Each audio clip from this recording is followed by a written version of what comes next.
Looking for a sustainable, long-lasting light source for emergencies? In today's video, I'll show you how to make beeswax candles that provide reliable light when you need it most.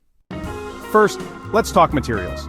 You'll need beeswax, cotton wicks, a double boiler, and heat-safe containers.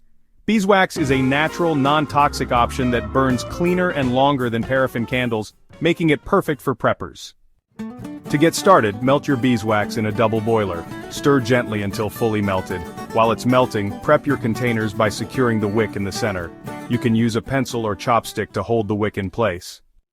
Once the wax is melted, carefully pour it into the container, leaving a small gap at the top.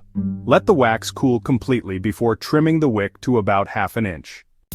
Now you have a homemade candle ready to light up your next power outage or emergency. It's a simple, cost-effective way to ensure you're prepared for the unexpected. Hey, if you like this video and want more info on this topic, click on this video here. You can also get more life-saving information at isurvivethrive.com. And of course, don't forget to subscribe to our I Survive Thrive YouTube channel. Check the description below this video for helpful links.